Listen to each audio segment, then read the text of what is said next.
اعوذ باللہ من الشیطان الرجیم بسم اللہ الرحمن الرحیم باب بیان حال ایمان من قال لاخیہ المسلم یا کافر۔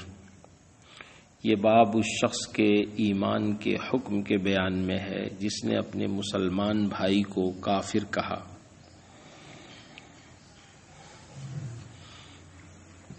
اس میں امام مسلم نے 3 حدیثیں ذکر کی ہیں، جس میں 2 حدیثیں تو حضرت عبداللہ ابن عمر سے مروی ہے، تیسری حدیث حضرت سیدنا ابو ذر غفاری رضی اللہ تعالی عنہ سے مروی ہے۔ حضرت ابن عمر کا ذکر تو آپ نے پڑھ لیا ہے، ان کے حالات کے تعلق سے۔ حضرت ابو ذر غفاری رضی اللہ تعالی عنہ تیسری حدیث کے راوی ہیں۔ حضرت ابو ذر غفاری یہ بڑے جلیل القدر صوفی صحابی ہیں، آپ کا نام جندب تھا۔ آپ بہت اوپر جا کے عبد مناف پر نبی کریم صلی اللہ علیہ وسلم کے خاندان سے ملتے ہیں۔ بعثت نبوی کے تقریباً 3 سال پہلے ہی سے آپ اللہ کی عبادت کرتے تھے، وحدانیت کے قائل تھے، اور سرکار کے اعلان نبوت سے پہلے ہی آپ عبادت کیا کرتے تھے۔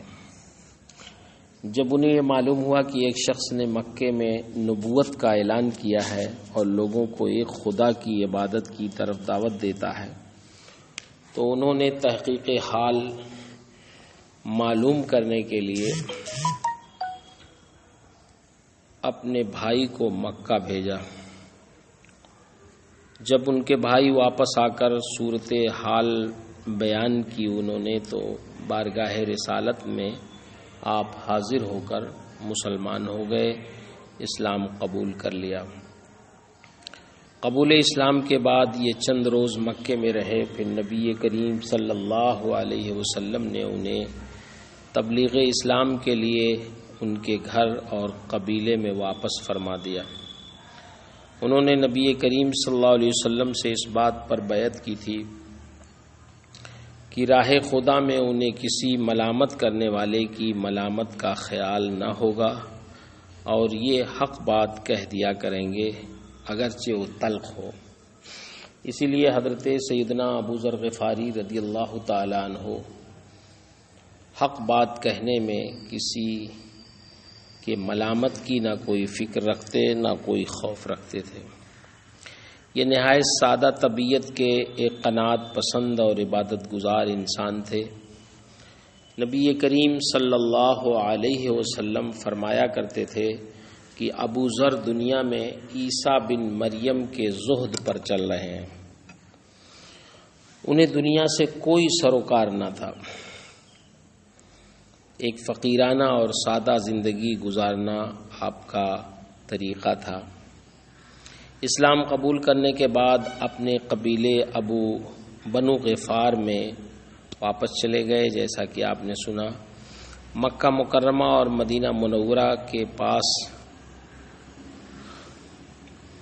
یہ درمیان میں قبیلہ آباد تھا، اور جب اللہ کے نبی نے مدینہ طیبہ ہجرت فرمائی تو یہ بارگاہ اقدس میں اس وقت حاضر ہوئے جبکہ غزوہ بدر، غزوہ احد اور خندق کے غزوات ہو چکے تھے۔ اس لیے حضرت ابو ذر غفاری ان غزوات میں شریک نہ ہو سکے۔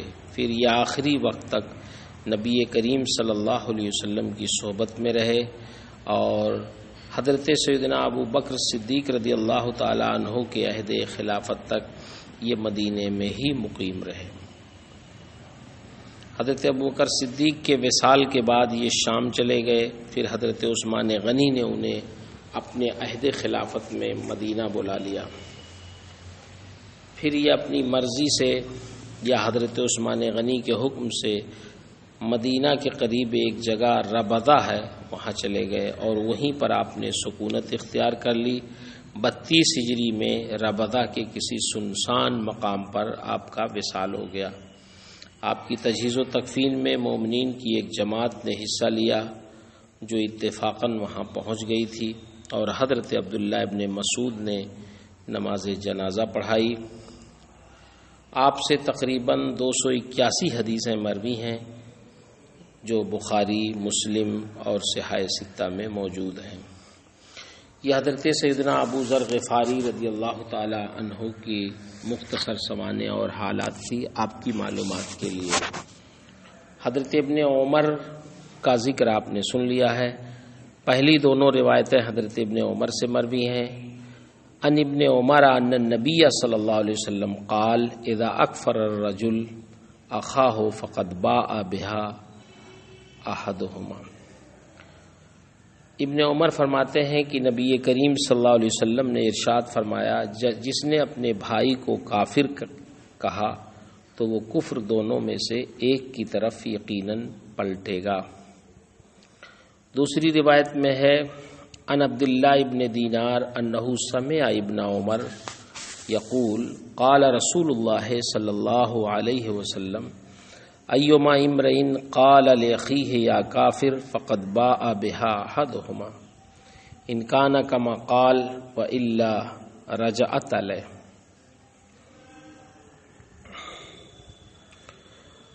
اللہ کے رسول نے ارشاد فرمایا جس نے اپنے بھائی کو اے کافر کہہ کر مخاطب کیا تو کفر دونوں میں سے ایک کی طرف لوٹ جائے گا۔ اگر وہ شخص اس کے کہنے کے مطابق ہے ان کان کما قال تو فبہا، ورنہ کفر اسی پر لوٹے گا، وإلا رجعت علیہ۔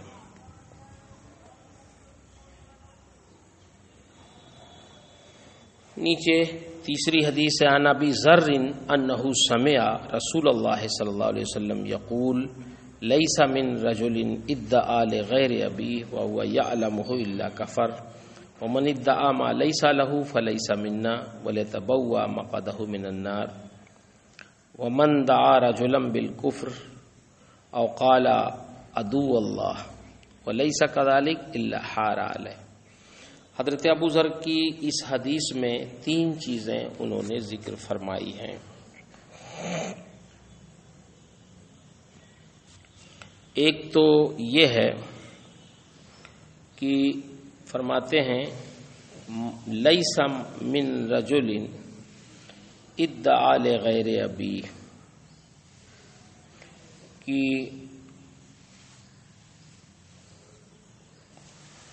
جو علم کے باوجود خود کو اپنے باپ کے بجائے کسی اور کا بیٹا کہے، غیر باپ کو اپنا باپ کہے حالانکہ وہ جانتا ہے کہ وہ میرا باپ نہیں ہے، تو اس نے کفر کیا، الا کفر۔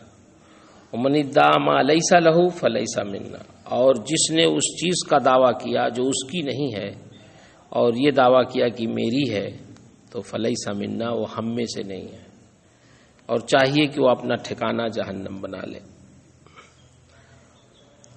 ومن دعا رجلا بالکفر، اور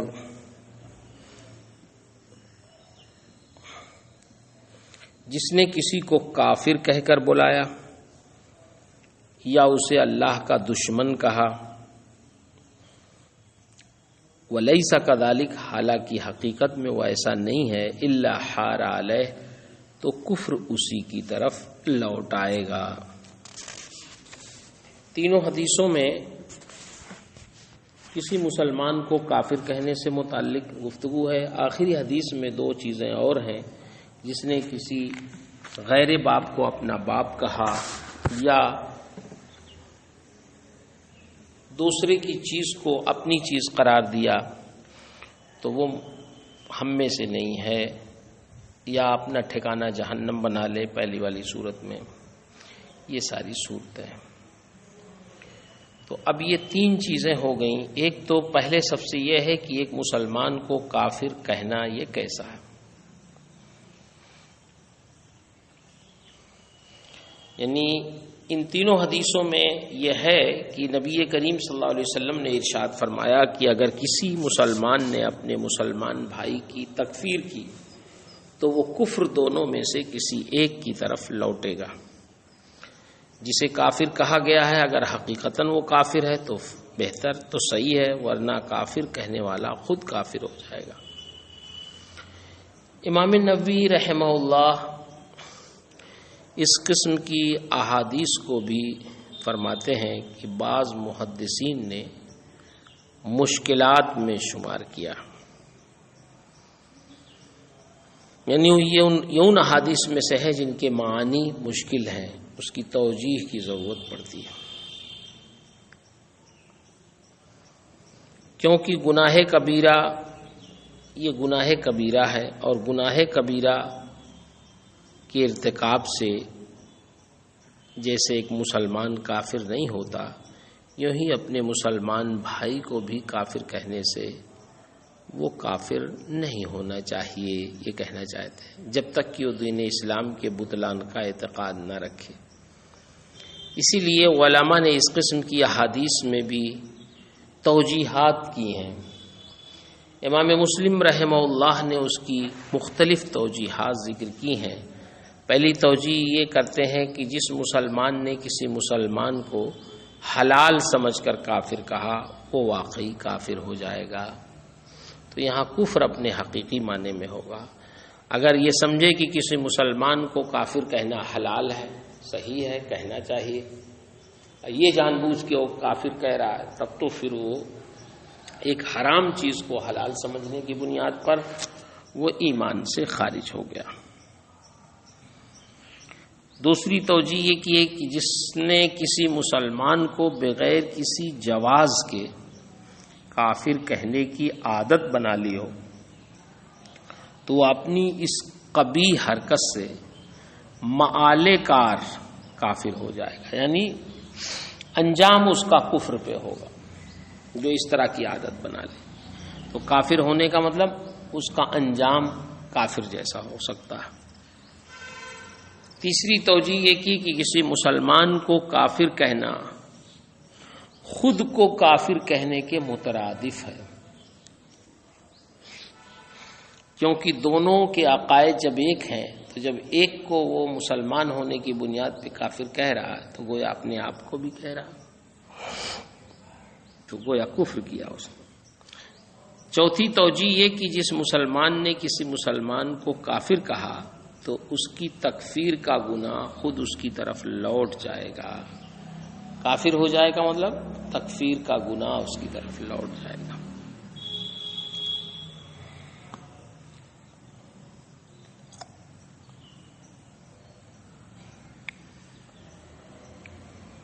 امام قاضی ایاز رحمہ اللہ نے امام مالک کی طرف منسوب کرتے ہوئے یہ توجیہ فرمائی کہ امام مالک نے فرمایا ہے کہ یہ احادیث خوارج پر محمول ہیں جو مسلمانوں کی تکفیر کیا کرتے تھے.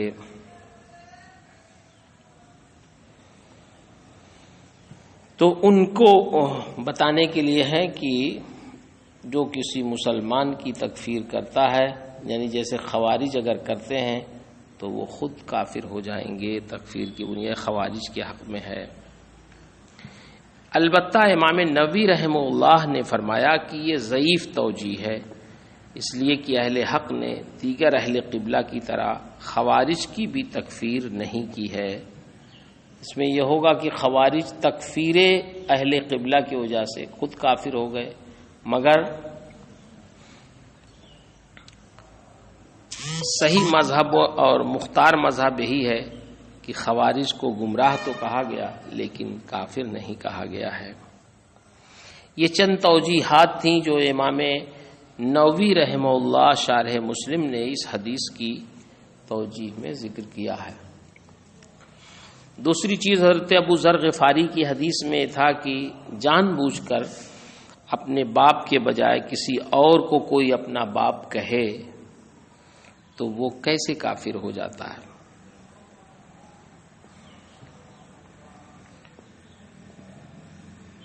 حضرت امام نووی فرماتے ہیں کہ یہ حدیث بھی اپنے ظاہر پر محمول نہیں ہے. اس میں بھی دو طرح سے اس کی توجیح کی گئی ہے۔ پہلی یہ کہ جس نے جائز اور حلال سمجھ کر اپنے نسب کو کسی غیر کی طرف منسوب کیا وہ واقعی کافر ہو جائے گا۔ جو توجیح آپ نے اس میں کی ہے پہلے، وہی اس میں بھی۔ دوسری یہ ہے جس نے اپنے حقیقی باپ کے بجائے کسی اور کو اپنا باپ بتایا اور خود کو اس کا حقیقی بیٹا قرار دیا، اس نے کفر کا کام کیا۔ حدیث میں کفر سے مراد یہاں کفر شرعی نہیں ہے، بلکہ کفر سے مراد یہاں کفران نعمت ہے، یعنی ناشکری، احسان فراموشی کی اس نے، اس لیے کہ اس نے باپ کا حق فراموش کر دیا اور اسے چھوڑ کر ایک غیر کو اپنا حقیقی باپ بنا ڈالا۔ اس کی نظیر وہ حدیث ہیں جس میں نبی کریم صلی اللہ علیہ وسلم نے عورتوں کے بارے میں فرمایا کہ وہ کفر کرتی ہیں، یکفرنا، یعنی اپنے شوہروں کی ناشکری کرتی ہیں۔ تو کفر بمانے کفران نعمت ہوگا یہاں، کہ گویا اس نے اپنے ماں باپ کی نعمتوں کی ناشکری کی۔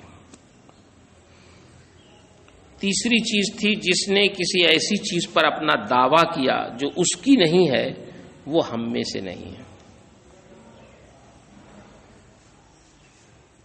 یعنی کوئی چیز حقیقتاً اس کی نہیں تھی اور اس نے اس چیز پر دعویٰ کیا کہ وہ چیز میری ہے، تو سرکار فرماتے ہیں اپنا ٹھکانہ جہنم میں بنا لے۔ اس حدیث کا مطلب یہ ہے کہ وہ ہماری راہ اور ہمارے طریقے پر نہیں ہے، کیونکہ اسلام کے شایان شان یہ نہیں کہ دنیاوی مال کو ہتھیانے کے لیے جھوٹ بولا جائے۔ یہ حدیث ایسے ہی ہے جیسے ناراض باپ بیٹے سے کہے تو میرا نہیں ہے، یعنی تو میری وضع اور چال پر نہیں ہے۔ اور جہنم میں ٹھکانہ بنانے کا مطلب یہ ہے کہ اس کی سزا جہنم ہے، جیسا وہ کر رہا ہے تو اس کی سزا یہی ہے کہ اسے جہنم میں جانا چاہیے۔ اب یہ اللہ کی مشیت پر ہے، چاہے تو اسے معاف کر دے اور چاہے تو اسے واجبی سزا دے، یا پھر وہ شخص خود توبہ کر کے دنیا سے رخصت ہو۔ وما علینا الا البلاغ۔ اللہ تعالی حدیث شریف کی خدمت کی توفیق عطا فرمائے۔ اور آج یہ آخری دن ہے بقرعید کے پہلے کا، آج کے بعد انشاءاللہ چھٹی ہو جائے گی، اب پھر انشاءاللہ اتوار سے۔ السلام علیکم ورحمۃ اللہ۔